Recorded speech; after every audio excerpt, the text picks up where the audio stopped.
Welcome to Southern Soul Chats, where this season we will be diving into the stories of individuals who have navigated the deeper waters of faith. I'm your host, Dr. Miranda Ferguson, and together we'll explore the journeys of people who've taken that courageous step forward in their faith. Get ready to be inspired as we uncover the incredible stories of unwavering belief and the remarkable impact it's had. If you're excited to join us on this faith-filled exploration, don't forget to hit that subscribe button so you never miss an episode. Let's step forward.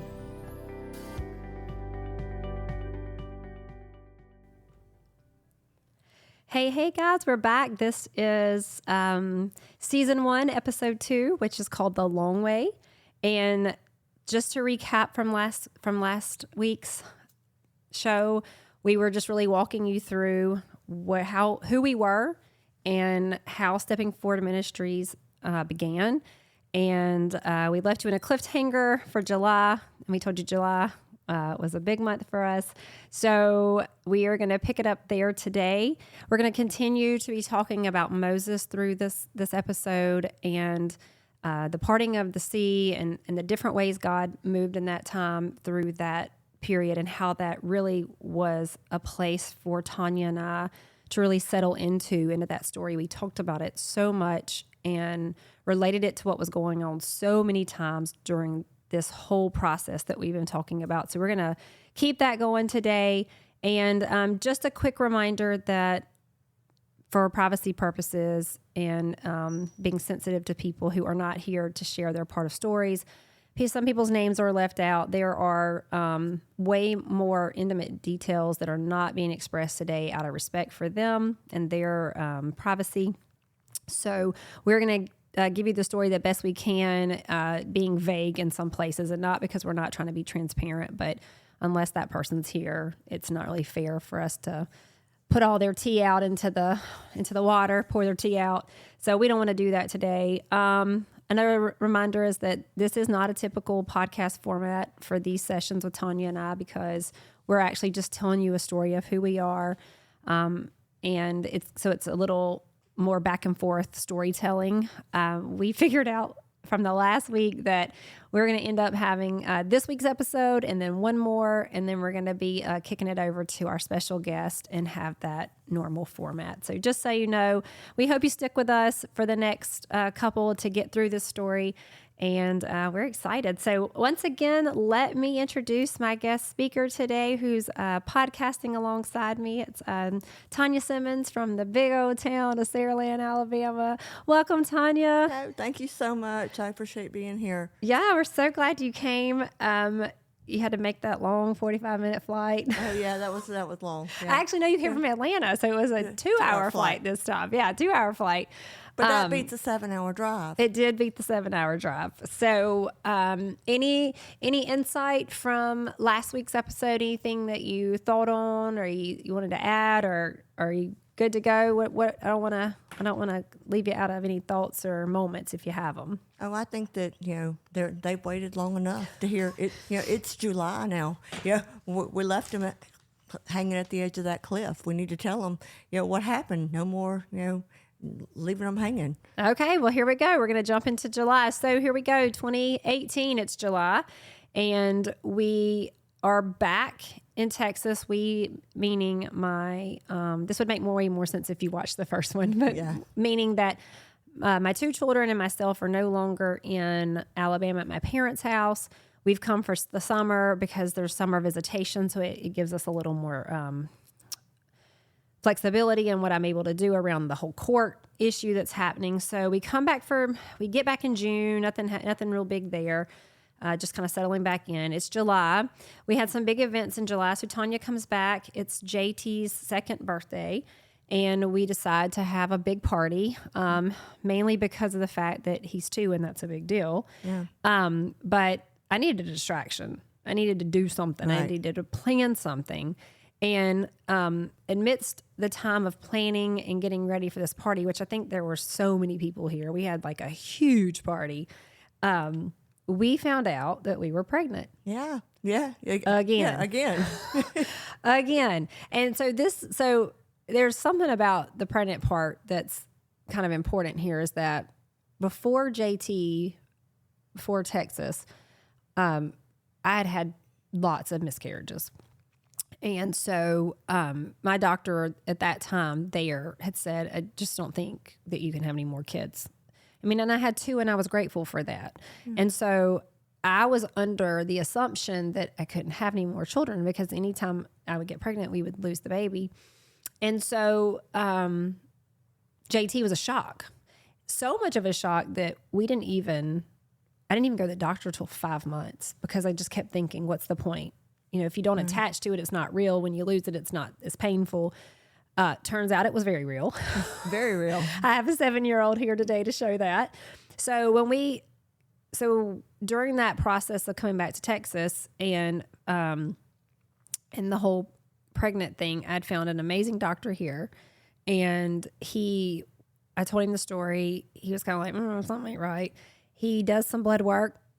Turns out that I have this mutation disorder, so I'm a Ninja Turtle, and it explains a lot of things that I didn't know. And he puts me on this vitamin that's supposed to help some of these deficiencies. Well, apparently it also helps you have a baby. So, here's who's going to be Bo in our life, who's coming. So you can imagine we still don't have an answer. Right. Now we have a baby on the way, and we actually had a baby. We were actually pregnant during the first part of court in 2017, and we lost that baby. Yeah. And so I had just recently been pregnant. Here I am pregnant again. Don't have an answer. So now we just took the stress level up another notch. We added a new element to make this even more exciting. So we have the party. It just so happens that the party falls on a weekend of Joyce Meyer coming to Joel Osteen's church here in Houston.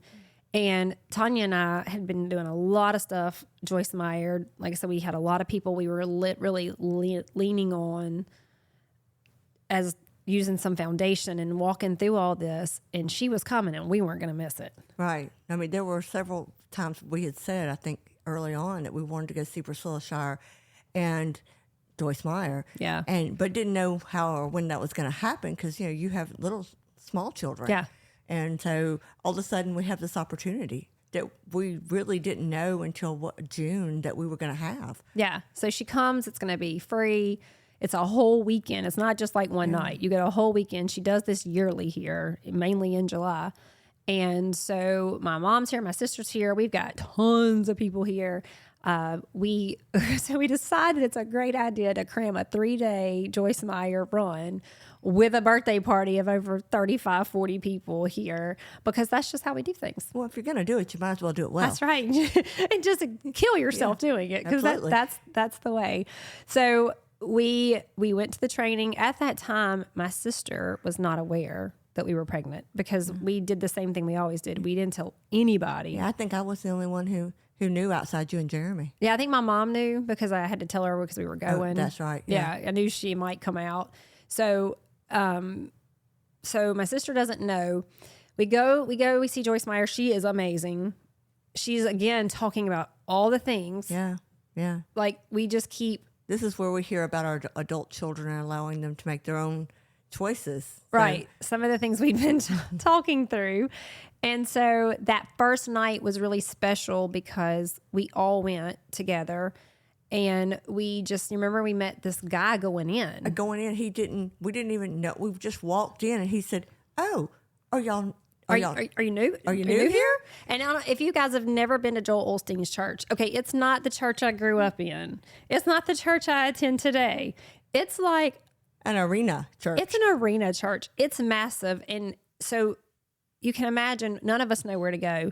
It's huge. There are people everywhere. So this guy just spots us out. Like, we must have looked like deer in the headlights. In the headlight, because we'd never seen anything like this before. It's huge.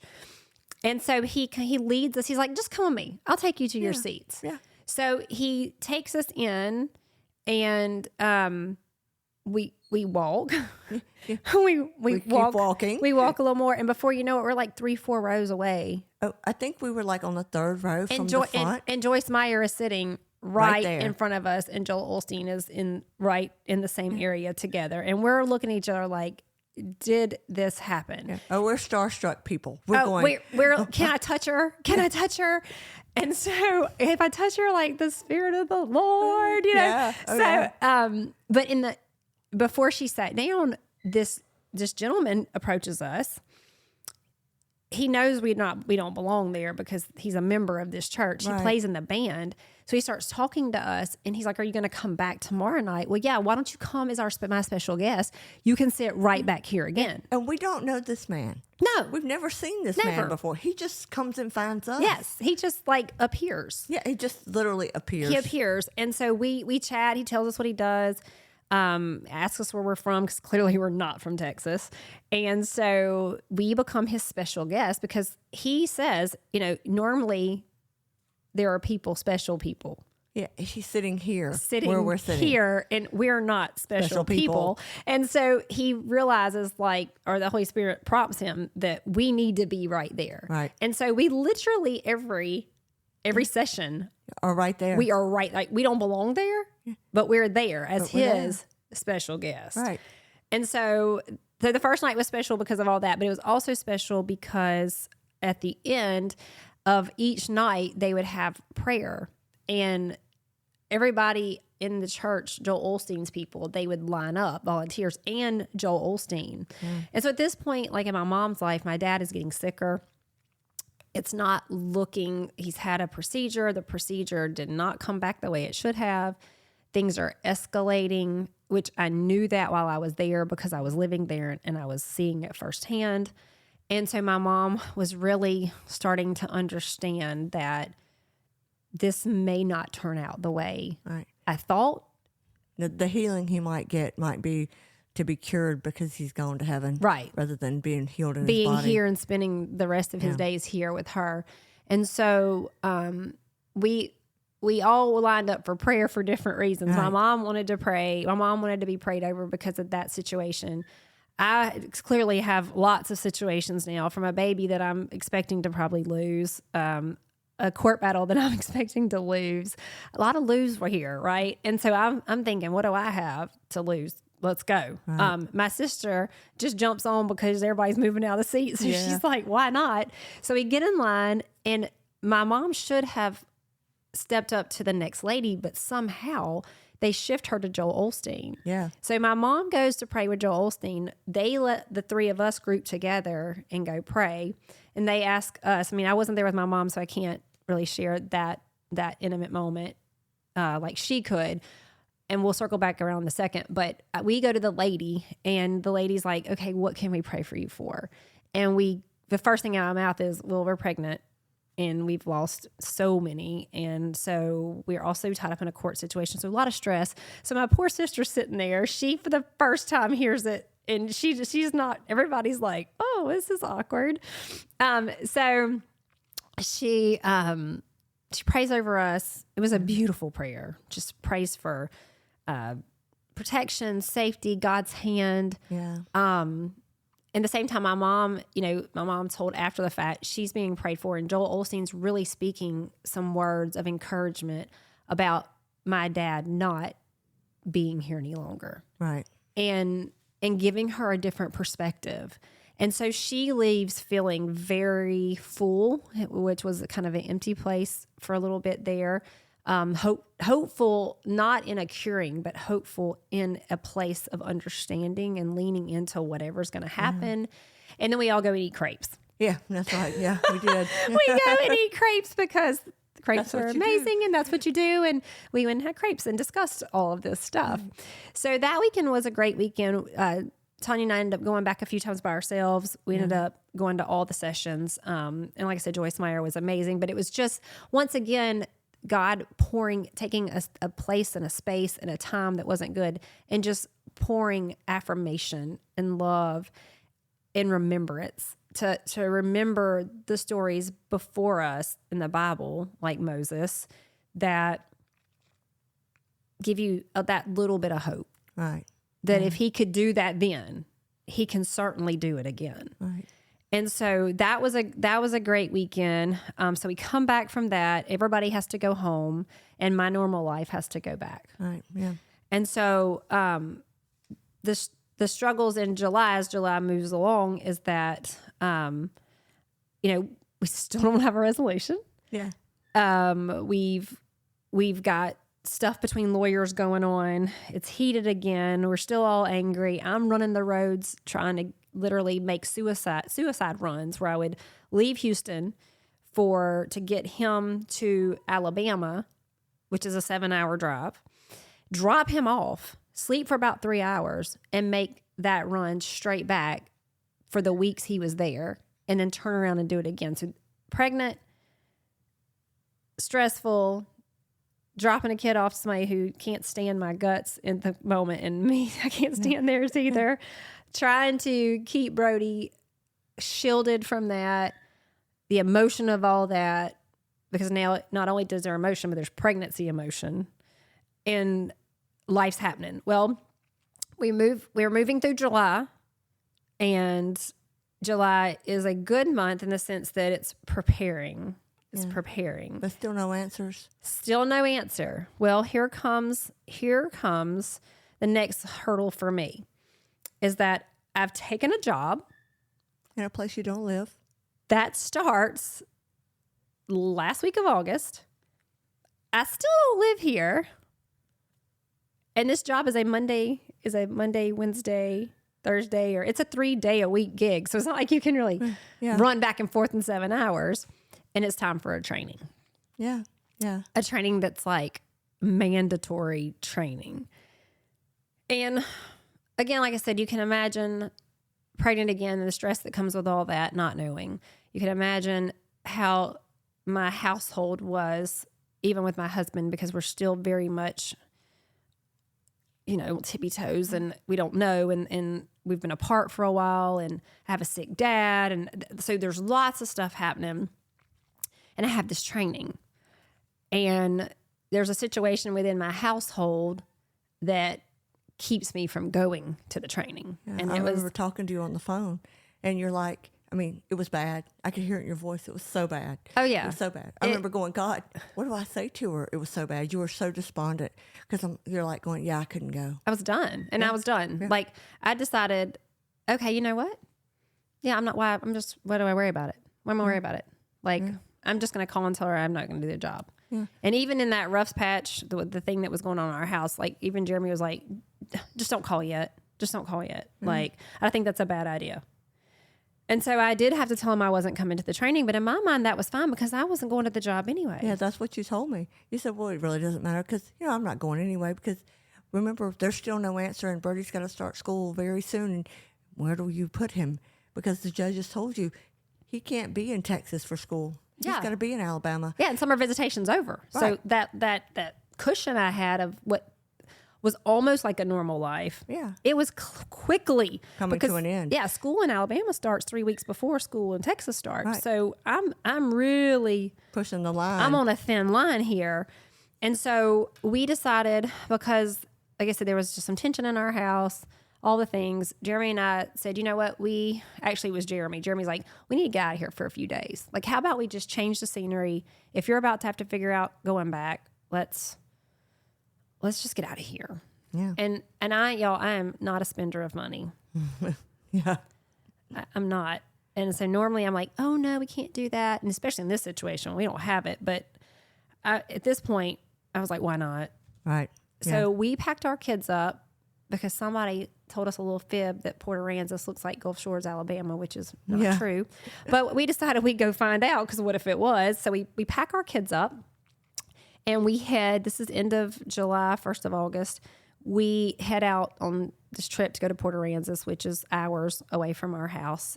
So we put the kids in the car. We are probably halfway there and I get a phone call. And I answer the phone. It's not my lawyer, but it's like his paralegal, the gatekeeper pretty much.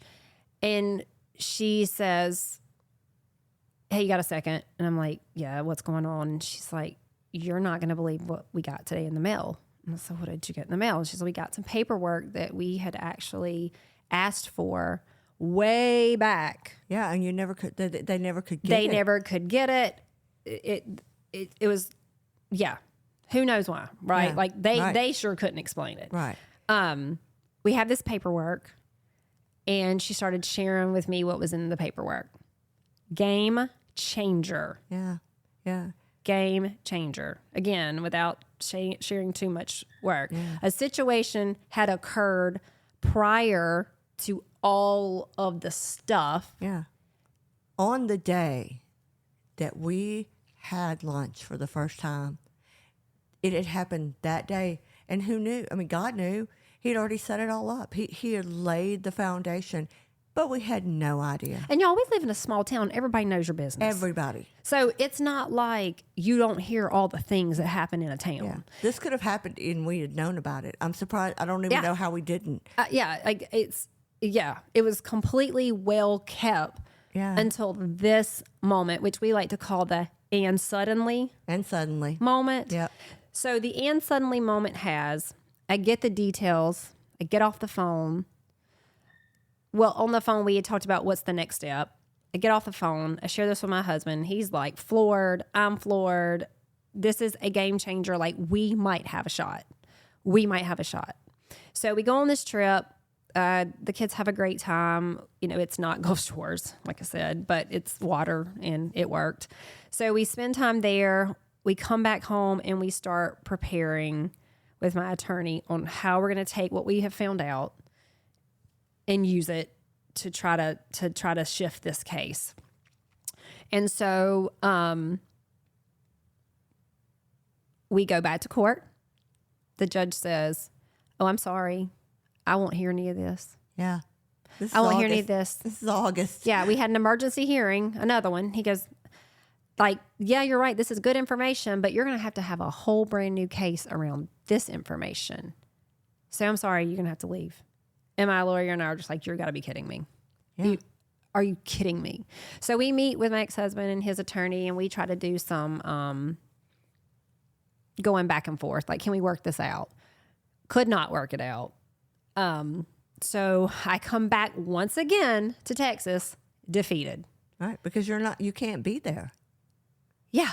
Yeah, you can't be so there. So I'm coming back knowing I only have a couple of weeks left, like down to maybe 1 week. I have this thing, but a judge won't hear it. And we're going back and forth. So my last ditch effort was just to call my ex-husband and be like, look, here's what I'm about to do. Because now I'm desperate. I'm desperate now. I'm angry. I was already angry, but now I'm really angry. And I figure I'm just going to go for broke. And so I call him and I explain to him what my plan is going to be with my lawyer, who doesn't even know the plan yet. He's about to find out. I'm giving you the heads up. This is my plan. And I am going to do this. So get ready. And we kind of go back and forth. There's some madness at first. So, you know, it's all that throwing out stuff. Well, you go ahead and I'll show you. Well, we're having a contest on who's going to show who the most. And we get off the phone. But a little time passes and he calls back. And he's like, you can't do that. You can't do that. Because the reality is that I really had a good shot of pulling off what I was going to try to do. And it was way bigger than what we were already fighting over. And so it opened up a conversation. So I said, well, I am. That's just how it is. Unless you do these things. And here's my offer to you if we do them. So that back and forth went on for, I think, a day or so. There were some times of hanging up the phone on each other and calling right back. And finally we got to a spot where he just says, okay. And I was like, wait, what? Okay. And he's like, yeah, okay. And let me say, I really, you know, this is not, of course, in the moment of it, but in the moment, there was a lot of emotion. He was very upset. I was very upset. Because what I was asking was really a sacrifice. Even though I was totally committed to doing the right thing and making sure things weren't missed and he was still a part, it was a loss for him. Yeah. It was a huge loss for him. And that's why he was fighting the whole time. And then that's how things get nasty, because when you're losing something, you go after whatever you can. And I had not done that because I didn't feel like it was right. But I had gotten to the point I was so mad and about to really lose it all, seriously, that I switched my tactic and I just went low. But it worked. Yeah. I hate to say that, but it was in the moment that the idea that came. And because of that, we worked through it. And because school had started there, like I had to tell him, look, are you sure? Because I'm not bringing him back. Like from this point forward, I'm not coming back. I'm going to enroll him in school here. And he was like, yeah, that's fine. So I'm like, you got to give me that in writing. Yeah. I need that in writing. And so in the meantime, he says to me, well, can we just use your lawyer? Because I don't have one anymore. And I said, okay. So I call my lawyer. I'm just on high alert. I call my lawyer. I'm like, here's what's happened. He's like, there's no way you are kidding me right now. I'm like, no, but I need you to do this as fast as your fingers possibly can, because I'm afraid he's going to change his mind. Like, seriously. And so my lawyer's like, yep, we'll get on it. So the week, lawyers, when they get on it, they don't really get on it. Yeah. It does take a little time. So I stayed in communication with the lawyer. I'm staying in communication with my ex-husband. And we are going through, we get drafts. We'll send it. He might not like a wording here or something got left out. He'll come back. We'll renegotiate that.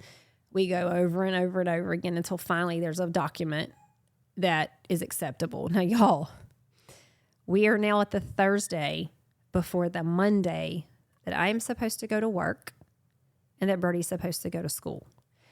And Lone Star was so gracious enough to let me do a makeup session that week before this Thursday so that I could start teaching on Monday. And it's still, there's no signed paper, so there's no guarantee, but I just went ahead and went to the training in the hopes that this was really going to work out. And let me say, like, everybody, our whole street was praying for us. Our church was praying for us. People who didn't even know us were praying for us. I was praying for us. Yeah. You was praying for us. It was definitely a time full of prayer for this situation. Everybody was praying for us. And so that Friday, before the Monday, I get a call from my attorney that says he signed the paperwork. Where's yours? So I signed my paperwork, took it to a notary, sent him a picture copy, stuck it in the mail. Within a couple of hours, I get a paper that says, it's done. You're free. Yeah. And suddenly, you live in Texas. I live in Texas. My kids started school on Monday. I started work on Monday. Yeah. But God takes you through. He's going to take you through that before, because it's a growth process, right? I mean, the growth process that you saw, that I saw, that we both saw from the time that you contacted me in December. We met for lunch on that day, through the walking process. It was a growth process. And you didn't know how the story was going to end, but you were faithful. We were obedient to do what God said to do all the time. We were praying about it. And suddenly, the Red Sea parts. And it did. Yeah. It parts. Yeah. But there were are there no graves in Egypt that you're going to kill me here moments in all that? Yeah, because my point, I mean, so through this process, y'all got to know that there were several times I thought, why didn't I just stay here? Yeah. And you got to understand that, I mean, I grew up in this small town, and I always, especially my older years, I hated it. I hated living there. It was small. It was country. Everybody knew your business. Everything you did was all over everybody's tongues. I mean, if you weren't at the table, you were on the menu. Yep.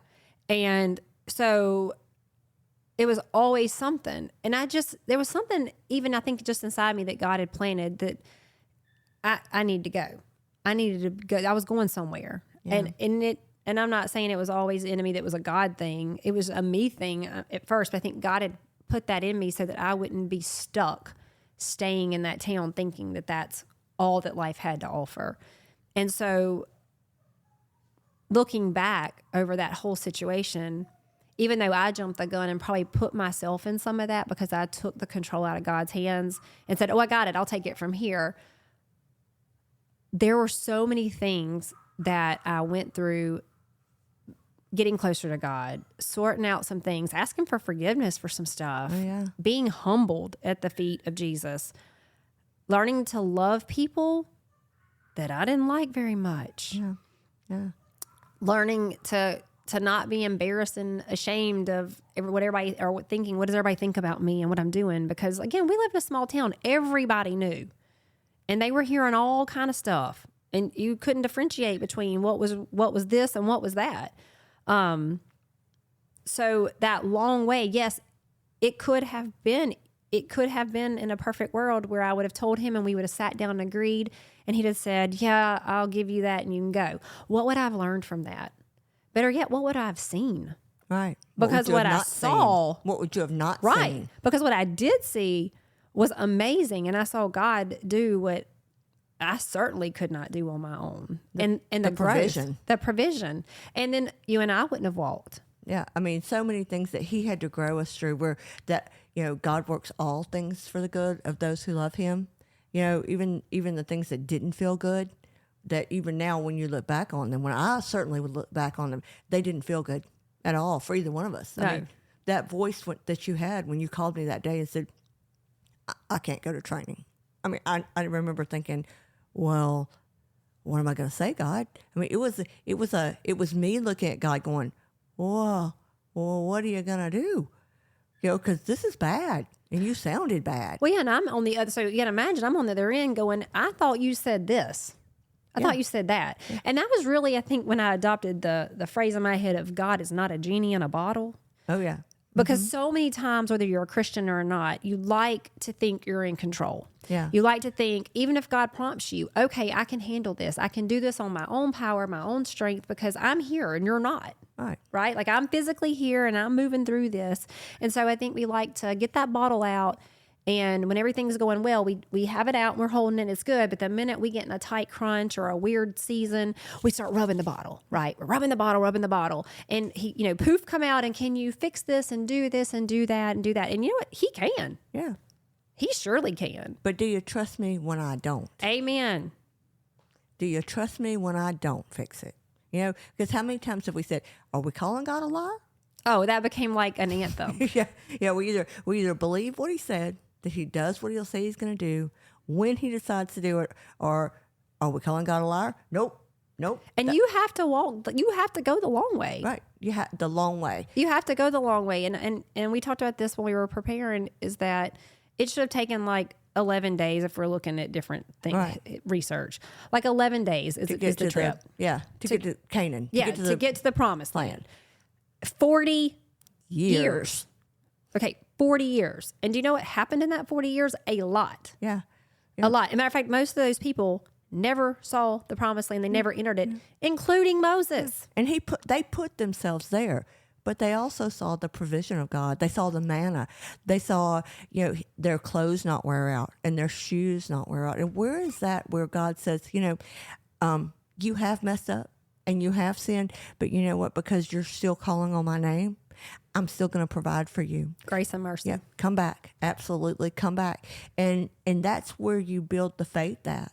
That's where we have built our faith from.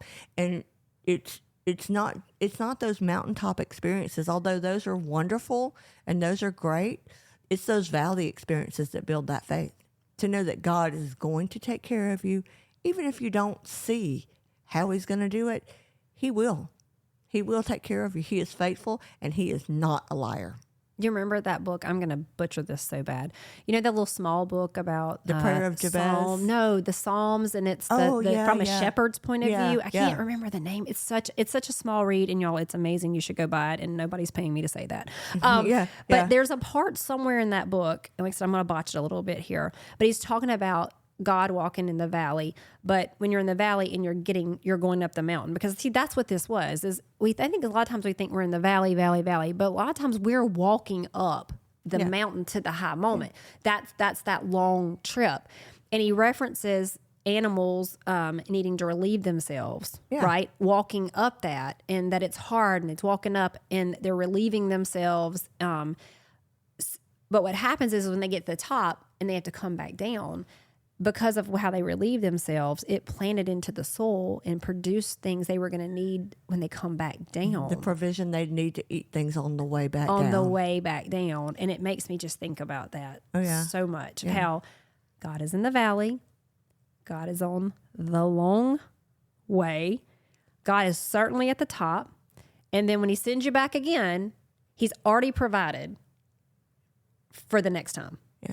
And that brings you back around to the day that we met for lunch. He'd already provided everything that you were gonna need to get to that August. Which was, it was already a yes. I mean, he'd already told me I was going. Right. Yeah. And what's so crazy, if we're just being completely honest here, is that even though I had that to stand on, which should have given me courage and the fortitude to withstand it and never really flounder around like a fish in the corner. Oh, yeah. It did not. And that's so funny. It did not. That's the human part of it, is like in those moments, it didn't. And that's what I heard in your voice that day.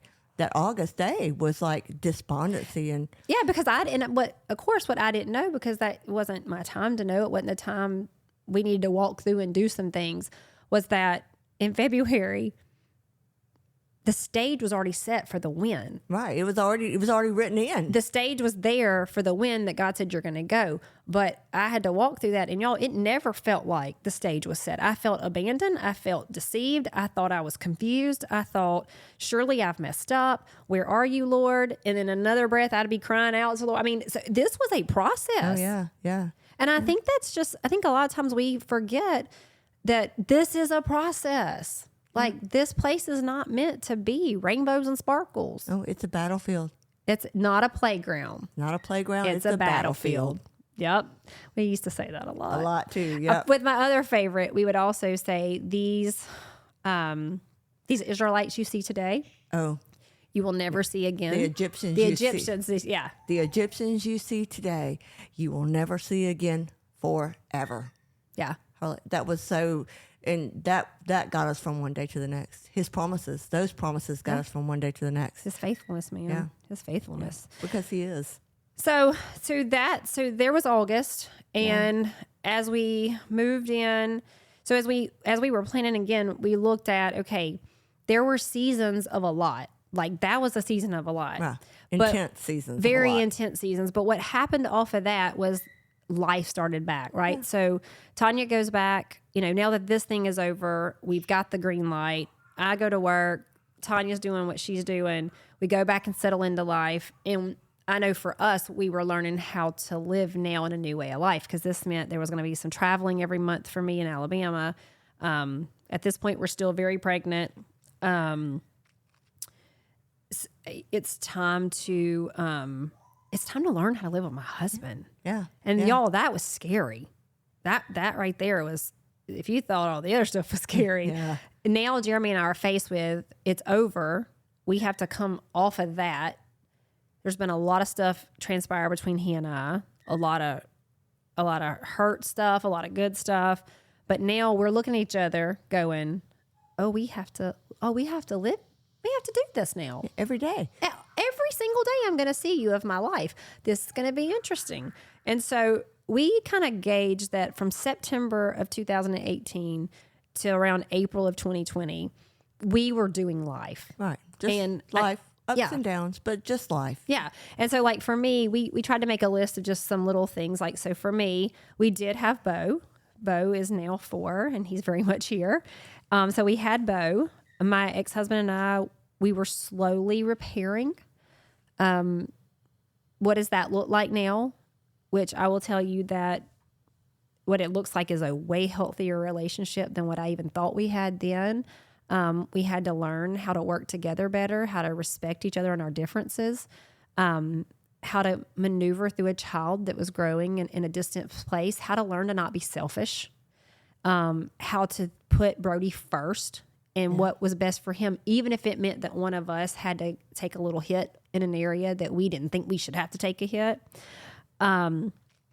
We had Brody in school. There were some things with that. I knew before we left that there was something with Brody that wasn't quite right in his learning style. Again, I wasn't a special ed teacher, so I kept advocating for him, but nobody would listen.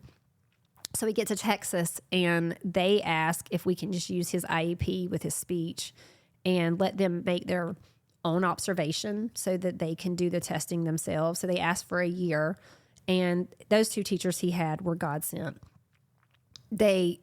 we saw a ton of growth in him, but still there was a problem. Right. But he was happy. He didn't hate school anymore. He wasn't crying all the time. We were crossing some hurdles and some difficulties again from the unknown that we didn't know. But it was exactly what I thought, if we could just get to Texas. Yeah. And so slowly these things started working. Like I said, we had Bo. Mm-hmm. When we had Bo, about a couple of days, maybe a week or two, I get a phone call from my mom, and she says that if I want my dad to see Bo in a place where he remembers seeing, I need to come now. Yeah. And I remember asking her, do you think this is it? And she didn't know, but something wasn't right. And so we had a C-section. 3 weeks after my C-section, I load up my baby, and I don't remember if I took JT or not. I think I did. Yeah, I think you took. Yeah, I think I had both because they were both little. Brody had to be in school. So here I am on a plane, just had a C-section. Oh, yeah, you did take JT, with a baby and my I small remember child. wondering how you're going to manage that. On a 45-minute flight, got on the next flight I could, haul-tail it to Mobile. I get there to see my dad, who's still very coherent. He meets Bo. Yeah. It's a very sweet moment. But literally in a matter of 24 hours, he is bedridden, no more communication. And in a week, he's gone. Yeah. All of the time while I'm standing there. And so looking back, not only was God providing for the growth, but he allowed me to have that time with my dad. Yeah. Because I was able to help my mom. I was able to hear some of the frustration, some of the doctor's things. I was able to just spend time with him. And so the kids that I had that were there with me, so were they. And I was so grateful in that moment. So what I had hated, what I was saying, did you bring me here to die? Right. God, I feel like God had to be up there going, hello. Yeah. Like, look this gift I gave you. Hello. And it was a gift. Even in the pain and the suffering, the confusion, I would not trade that. Even if I would have lost the court case, I would not have traded that time with my dad, because I had no clue that in a short amount of time, his cancer was going to be so aggressive and it was going to be over. So not only was God making provision for where he had called me to, he was making provision for who he was about to call home. Yeah. And his compassion for you. Yeah. Yeah. His compassion for you. So good. So, and in the midst of all that, if all that's not enough, right? Yeah, if all that's not enough, 13 months after we had Bo, so now Bo's, at that point my dad died, he's 4 weeks old. So we come back to life. It's still just the ups and downs of marriage, the ups and downs of kids. We have a baby, maneuvering work, babies, all the stuff, life. We become pregnant again. Yeah, you did. We become pregnant again. Yeah, the person who can't have any more children? Yeah, the person who can't have any more children. So 13 months later, we're pregnant again. Yeah. Mm-hmm. So life still kind of goes on. But now we're figuring out how to be pregnant again. Having a 13-month-old kids in school. And for Brody, about that time, getting closer to 2020, Texas had decided to go ahead and run their own evaluation on him. I get a phone call that the testing had happened. The lady testing says, I just want to let you know that I know what's wrong with your son. Yeah. And I remember just almost busting out in tears because A, I wasn't crazy like everybody told me I was. B, he was finally going to get help. And so they diagnosed him with phonological dyslexia, short-term memory loss. And we won't get into what all that means. He also has dysgraphia. So there's several things that are really big things. And through this process, they had finally made dyslexia a real issue that you could get help for through special services, through special ed. So we walked through all that. we get Brody on an IEP, and that problem, the next problem, Yeah. that we couldn't get solved in Alabama, boom, it's done. It's solved in Texas. Solved in Texas. He's where he needs to be. He's in the school he needs to be in. He's with the people who we need to be with. He's also provided for. Yeah. Yeah. Provided for. And not because I didn't. This was no, not a me yeah, thing, right? no, I yeah. tried on my own and I couldn't. It was unsuccessful. And now it's done. So that was our life for that 2-year span. So taking it back for you to that September 18th to April 2020th place. So the court's over. I got the yes.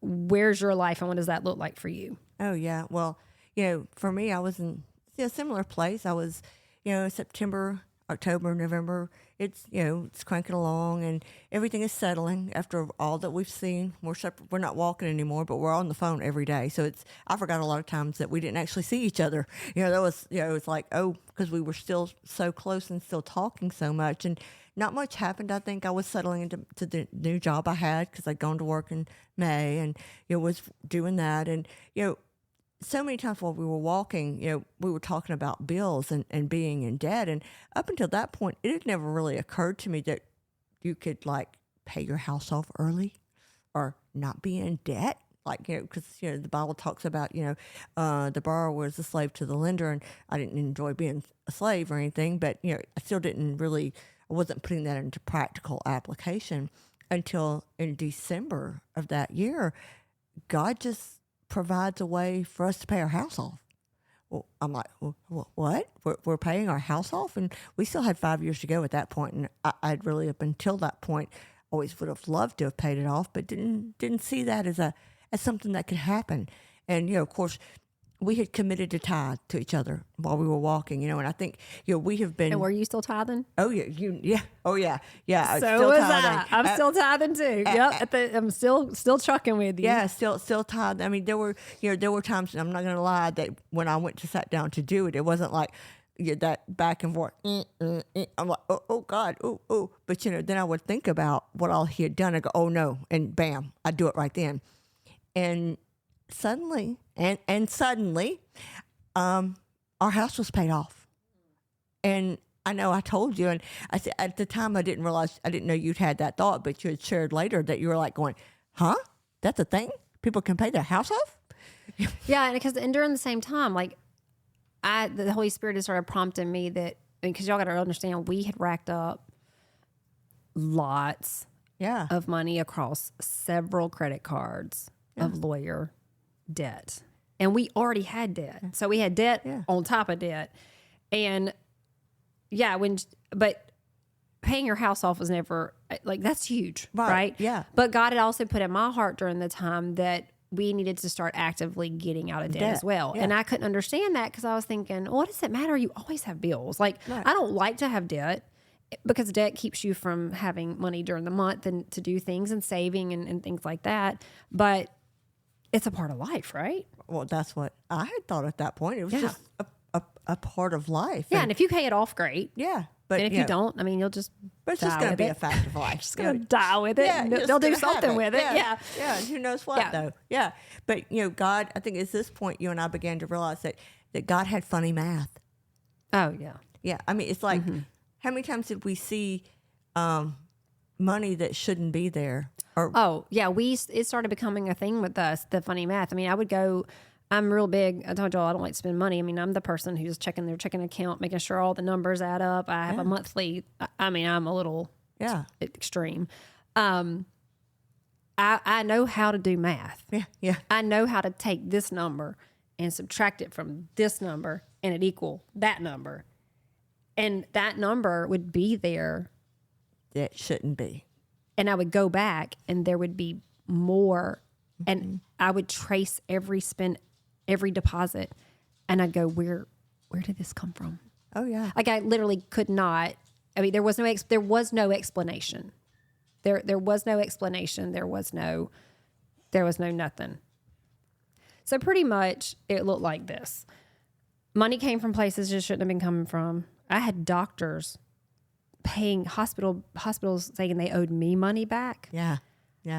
we had checks coming in that we weren't expecting. There were job opportunities for my husband that provision was there, and we never could quite put it together. Like 2 + 2 did not equal 4; it equaled like 400,000. Oh yeah, absolutely. Yeah. You know, sometimes it might equal 2 + 2 = 4.5, and Yeah. sometimes it equal 10. But then sometimes it also equaled 3. But then it would always come back. I think that was the thing that we saw, was that it would always come back to us. And I was looking at my checking account. We've never had savings before, ever. I mean, it's like we would have enough to live on, and then my husband works on a ship, so he works on and off. But by the time it was time to go back to work again, we would be at the bottom of that barrel. And so now I'm looking at my account, and not anything that I'm doing, I'm starting to see a savings account. Excess. Yes. Immeasurably more. Than we could possibly think or ask. I mean, and we're tithing. So we have more money going out than was going out before. And in the Bible, this is the one place God said, "Test me." Right. He said, open up the windows of heaven and I will pour it out so you don't have room to receive it. Yeah. And we're seeing this on nothing that we're doing. The only thing we're doing is we're being obedient to him to say tithe. That's what we're doing. He's doing everything else. Yeah. He's doing all the heavy lifting. He always does the heavy lifting. And one thing I want to make sure before we wrap this episode up is there was one more thing that's really developed in you over this time period that we're discussing, this 2018 to 2020. And that is your time spent with God. So you have to tell that. Okay. Yeah. Well, that's pretty amazing. That's also not me. So, I've always, prayed, here and there, a lot of times like the genie and the lamp thing. Oh, God, please get me out of this. And if you'll just get me out of this, I'll never do it again type of prayer. But, I guess about the time that, you and I started getting to know each other, I remember reading a particular devotion, and I don't know who it was by. I wish I did. I wish I could find it again. But the girl in it was talking about her relationship with Jesus to another girl. And she said, what do you want out of life? And the other girl said, I just want more of Jesus. And I thought, oh, I wish I wanted that. Because I'm a Baptist or Baptist person here. And I'm thinking, what does that look like to actually want more of Jesus? And I prayed that one day, after you and I said, I prayed, Lord, I just want more of you. And it's one of those little prayers I call a sideline prayer. I'm praying for one thing, but then this pops into my head and I'll just throw that in. And so I prayed for that. I want more of you. That was it. I didn't think a whole lot more about it. Didn't give it any more, thought. And suddenly I'm starting to, and I've always been a fairly early riser anyway. I've always gotten up, 6 or 7. That's normal, Suddenly I'm getting up at 4. And I'm like, oh, this is odd. Why am I getting up at 4 o'clock in the morning? And I can feel the prompt, to just the Bible app. You told me about the Bible app. You said, it's really cool. It's really great. You should download it. And so I did, right? And they have these little things there. You can put plans on your phone where you can. And so I'm starting to every morning get up and want to read the Word of God. I said, and I'm not doing this on my own. And I'm not even thinking about the prayer I prayed that I want more of you. I'm just getting up in the morning and I'm reading the Word of God. And then suddenly, I'm not just getting up at 4 o'clock in the morning. I'm getting up at 3 o'clock in the morning, and I'm spending several hours reading the Word of God. And not only by reading the Word of God, I remember Priscilla Shire talked about journaling your prayers. And I don't know about anybody else, but sometimes when I'm praying, my ADHD brain goes, oh, squirrel. And I might not be praying anymore. And let me go back to talking to God. And my prayer journal allows me to actually stay on track. And I'm spending 3 and 4 hours now praying, reading the Word of God, doing a devotion. And that, I think, and I've continued to do that. And that has been the most refreshing part of my life, I think, that has helped me through these stages. And I'm not going to say that there's some mornings that I don't get up and I go, okay, God, I'm just, here I am. I'm tired. I'm exhausted. And I don't know what to say, or I'm just going to read this particular devotion or read this particular chapter, and he would just show up. My obedience to show up. In my obedience to show up, he says, okay, well, I'll show up, because he's made me a promise that if I show up, he'll show up too. And that's been that way every day for a very, very long time, that he shows up. And he spoke to you about a lot of things along the way. There's been a lot of times. Oh, yeah. I know you've woke up in the morning and going, there's a text at 3:03 a.m. It's like, oh, I got to send this to her. And it's just dropped in my spirit. You need to pass this on. It's things we've been praying about, whatever. And I would get up and there it would be. Or how many times have we gotten up and seen a verse that applies to us, in the same verse over and over and over again in so many different ways. Yeah. And, that's been his provision. That's been his manna every morning for me, is that, if I will get up and I will meet him, he will meet me. And he has been faithful to meet me every morning. And that has seen me and you through so many things in this. It's just his faithfulness. Oh, absolutely. Yeah, I love that. Yeah. I love that, because sometimes it's 2:00 in the morning. Yeah. Sometimes it's 2, it could be 3, Yeah. It just varies. It depends on what he wants to say and how much he wants to say. And I'm not saying he speaks to me audibly, but But you recognize that voice. And I think that's important. I'm so glad you said that, because through this journey and sharing my story, not like this, but just around in people, I get a lot of times, how do you know? I'm like, your Father's voice. Yeah. We says, my sheep know me, and they know my voice, and they follow me. And that's true. I know when he's dropped a word into my spirit.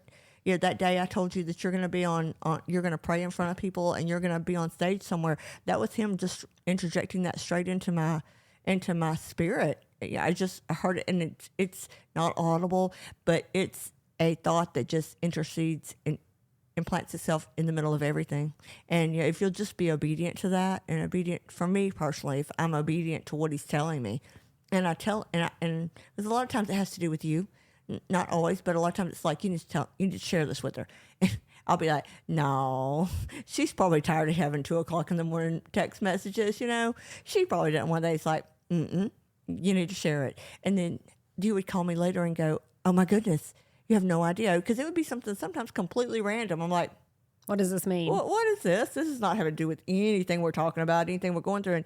And how many times you said, oh, I didn't get a chance to tell you, because I go to bed at 7 p.m. So when the sun sets, I go to bed. So there's things that happen in your life that you might not be sharing with me that night. And I get up in the morning, and there it is. Yeah. That's good. And it's a good place to kind of talk about, or to wrap up, and just the reminder of God's faithfulness. Yeah. And, I want to leave you with this thought, is that if you're not sure if you're hearing the voice of God, I want you to know that my mom would say God talked to her all the time. And I'd say, well, why doesn't he talk to me? Yeah. And I'm not just talking about young years. I'm talking about 20s, 30s. I believe there were promptings there, and there were things I did, but I don't know that I always referenced them to hearing the voice of God. But from that moment where I heard from episode 1, I was sharing about hearing him, the story in my head. And then all the things that started happening after that, like, I knew. And what I've realized for myself is, it wasn't that God wasn't speaking to me. Mm-hmm. God's a gentleman. He doesn't shout at you. Right. Yeah, it's always a whisper. It's a whisper. It's that tug in your heart. It's the thing that you go, why would I think that? That doesn't make sense. That can't be me. Right. And so I want to encourage you today, as we wrap this up, that if you're not hearing God, or you're wanting to know, how do I hear God? First, you have to go to him in prayer. Yeah. Yeah. You got to get down. You got to get down to him at his feet and pray and ask for that. And not only do you have to do that, but you have to start shutting off all the other things you do here. Oh, yeah. You have to be in tune. You have to be willing. And there's silent parts. There's been parts where I wish I could go back to all that and see that, because it's such a miracle in the moment. But a lot of times you want to go, well, he's not talking to me more. No, I think that I'm listening to other things. I think that other things have gotten so loud, like being a mother, being a wife, all the things in life. I mean, we have 5 boys. just with us. I mean, we're a blended family, so we have other children as well. But just living in our daily routine, there's 5 boys. And it's easy to not hear anything except 5 boys. Right. And everything that comes with that. Yeah. And so I just want to encourage you to maybe just this week, between now and the next time we meet again, to open your ears to hearing things that are more silent. Oh, yeah. Yeah. And ask him to move. Now I'm gonna warn you, you better be ready. Oh, yeah. Yeah. Be ready, because he will. And he will. But pay attention. Get you a journal. Maybe you're not having that kind of quiet time. That's okay. Yeah. But get you a journal and maybe start noting some things you feel different in your spirit, some ways you're treating people different, some things you're picking up. Get the Bible app. Yeah. Start a small little 3-day. Oh, yeah, because they have plenty of them on there. Lots of Bible plans, that are, and you can sort through them. Something, they're on anxiety, fear, wherever peace, you're joy, at. wherever you're at. Yeah. Yeah. You can have one on how to even have a quiet time. Right. So I just want to encourage you with that word. And I want to thank you again for the listeners who are listening. This is, we are definitely not professionals. No, for real. Yeah. But we are just being obedient to the call, and we're so excited to share this with you. We do have one more week next week for episode 3, which is going to be walking on water. And we are going to move from where we are right now in the mundane to how all of this that we're doing in the moment came to be. How the podcast even came to be. How Stepping Forward came to be, how the podcast came to be. The whole shebang. We're going to do that in the next episode. So I really want to encourage you to come back. I want to thank you again, Tanya, for being here and for doing this with me. And I just want to tell you guys, hey, we love y'all. And we hope that you keep stepping forward this week with Jesus. Make that choice this week to step forward. We'd love to get your feedback. We are on social media. So if you're seeing those movements, if you have questions about those movements, guys, go to our page. It's we also have a webpage, www.steppingforward.org. There is a comment section there where you can communicate with us. And it does actually directly come to me. So I am the one who's communicating with you. It's not somebody else. There is nobody else. We're pretty much it. Yeah. So, or you can get on social media and you can respond through some of the things we have in social media. So we want to hear from you. Please share your stories. You never know. We might end up putting it on one of the stories as here. We had a listener tag in and listen to this. This is amazing. So have a great week. We love y'all. Keep stepping forward, and we'll see you soon. Thank you for joining us on today's episode of Southern Soul Chats. We hope you found inspiration, encouragement, and valuable insights to carry with you through your week. We invite you to subscribe to Southern Soul Chats so that you never miss an episode. We are a branch of Stepping Forward Ministries, a 501c3 Christian nonprofit, and we kindly ask for you to consider making a donation today. Your contribution will play a vital role in sustaining the podcast and allowing us to continue sharing these impactful stories of faith. As you leave today, remember your story is a part of a bigger narrative, and your faith has power to guide your path. Keep stepping forward with hope, trust, and assurance that you're never alone. This is Dr. Miranda Ferguson. We hope you have a great week and keep stepping forward.